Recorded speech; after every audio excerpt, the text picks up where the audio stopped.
What is up, A1? Adamant here, and I just got done watching Prey, the Predator prequel movie that came out on Hulu not too long ago, and I wanted to give my personal review of the movie, what I thought of it overall compared to the previous films in the franchise, and where it fits in the hierarchy of best to worst movies within the Predator franchise itself.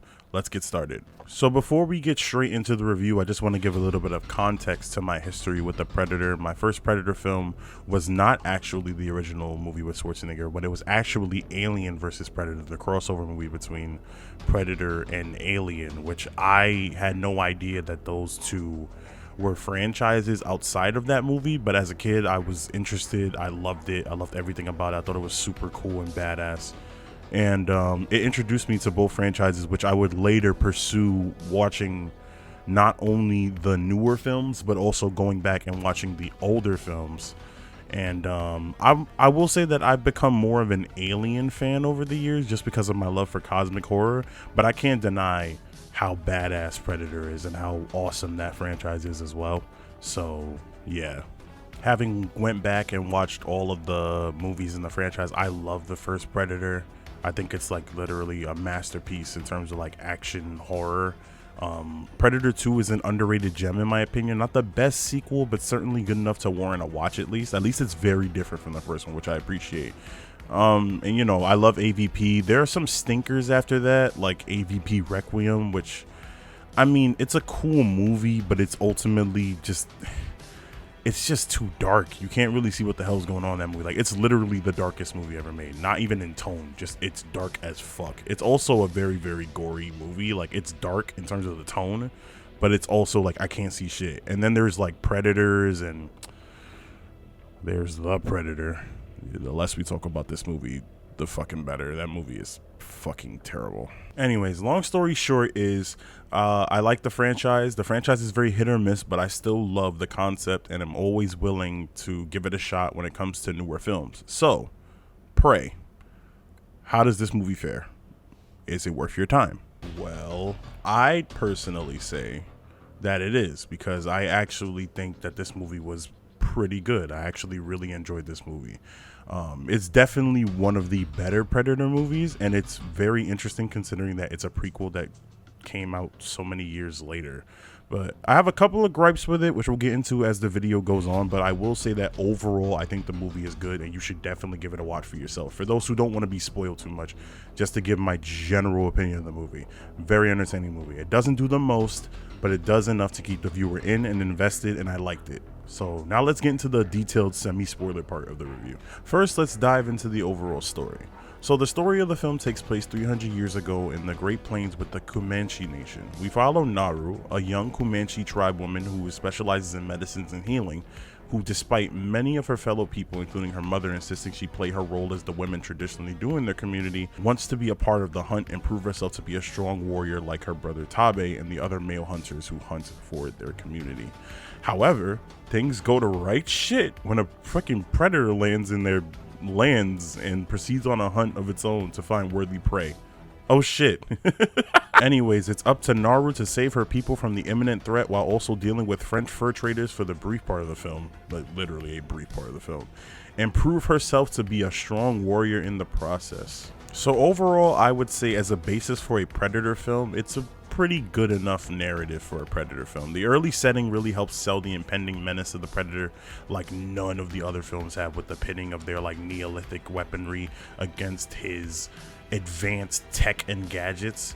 The historical ties are a nice touch with much respect given, I'd hope, at least to the Comanche traditions and history, the French traders and stuff like that. I like the general plot. I think that it's a generally good plot. Is it amazing? Is it super expansive? No, but it services a Predator film. Moving on, let's talk about the characters in this movie, because of course, what is a movie without its characters but a tour of scenery? So you need good characters to really help viewers get invested in your story, and I'd say that this movie has good enough characters to service the story, that is with there really being only one character in the movie to really connect to. Honestly, a lot of the characters besides Naru are really support characters. Like, there's Tabe and Naru's mother who share some like really meaningful dialogue with Naru, but ultimately just A lot of the characters are there to serve as a flame to the fire that is Naru's ultimate goal throughout the film. Literally, everyone else in the film is just on a lesser scale than Naru, because the story is focused on Naru completing this ultimate goal of proving that she can be a hunter. Like, the other hunters besides her brother are basically like the school bullies and very predictable, and the fur traders are just there honestly to be slaughtered. They just they appear as an obstacle for a second, and then the predator just shows up and wipes them completely out. So honestly, while it's not a problem considering the focus of the movie is on Naru, I think the lack of meaningful characters is, it's something that is ultimately missed but mute, considering that the story only follows one character. Speaking of which, Naru. What do I think of this character? Is she the strong protagonist we all expected and wanted, or the hammer of woke crashing down on our skulls like an imminent reminder of the deterioration of American society? She's a bit of both. I do think Naru is a legitimately cool character, and I ultimately was on her side for a large portion of the film and ended up really wanting her to prove herself, and when she did, I was happy to see it.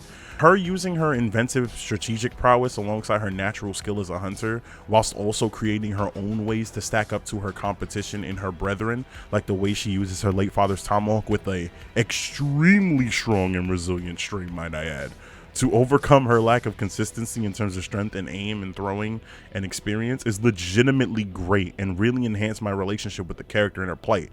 The problem is, I would be remiss to say that her character goes beyond anything but the I am woman, hear me roar archetype. Her progression from a novice hunter to a badass by the end, while awesome, was a bit haphazard in terms of how quickly she evolves. But I am willing to suspend my disbelief, since it is a movie, and if it serves the narrative well, it technically is doing its job, which it does. So overall, I'd say she's a great character, if you exclude some of her relevant yet cringe-inducing dialogue.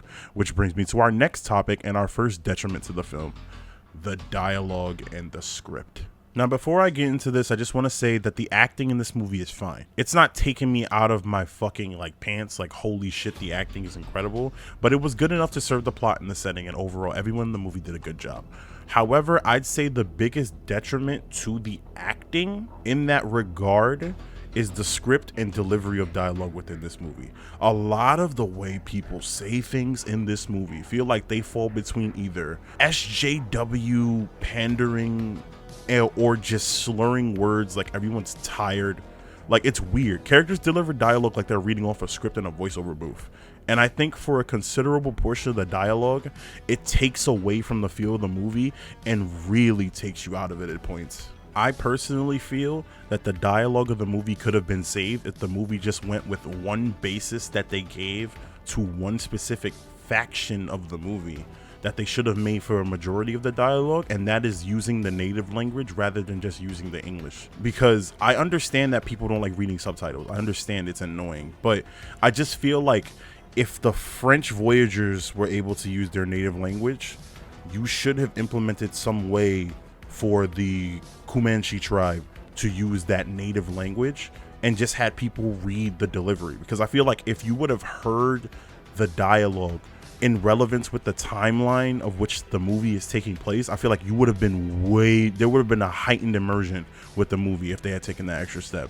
The dialogue is ultimately fine. I'm not saying that the dialogue is dog shit, but it could have been a hell of a lot better. Speaking of things that could have been a hell of a lot better, let's move on to another detriment to the movie: the CGI. It is inconsistent as fuck. It's not the worst, and it doesn't look outright awful for most of the movie, to be fair, but man, when it's bad, it's fucking bad, dude. Like that bear scene specifically, like you guys have seen it in the trailer, if you've seen the trailer for this movie, but the bear scene, holy shit, that CGI on that bear is awful. All the CGI outside of that, which is basically the predator, is pretty good, except the only thing I personally feel is like the cloaking on the predator can look a little bit narmy at times. Like, it was supposed to have a distinct visual effect, I get it, but I still feel at some points I was like, god damn, go back in fucking Premiere Pro and make this look a little less jagged. What the fuck? Either way, like I said, it's not the worst I've ever seen, but it's definitely noticeable throughout the film. And now the moment you've all been waiting for, the crowning part of this movie, the literal reason everybody is going to go see it if they know Predator, and what's going to be the general pull for newcomers. How is the Predator in this movie? Bad ass. The Predator in this movie is easily the best Predator we have ever gotten in a long time, and easily the highlight of this film. When I say that this Predator is badass, this Predator is badass, dude. Like, watching this thing Doomslayer rip and tear through everything in its path was a sight to behold, and the way it looked with its armor and the mask with the Native American like theming to it, as well as the choreography in the fights, really makes it clear that this thing is to not be fucked with. This is not a fucking game with this thing. It was also super dope to see that the Predator, when it landed, gradually worked itself up to its goal of finding a worthy opponent. Like, it was so cool, it like going from the snake to the wolf to the bear to the Comanche tribe to the traders, and then in the final fight with Naru, it was so dope that he like it. You watch him basically work himself up to find the most competitive thing on the planet he just landed on. Either way, by and far the best part about this film, easily, the Predator is so fucking cool in this goddamn movie. Seriously. Also, the movie gets a bonus point for dog.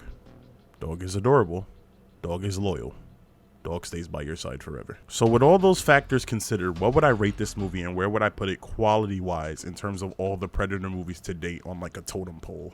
In terms of the movie individually, I'd give this movie a 7 out of 10. I think the movie is an enjoyable time and is a good Predator film. Both a newcomer to Predator as a franchise, as well as a Predator fan, could walk away from this feeling satisfied, I personally think.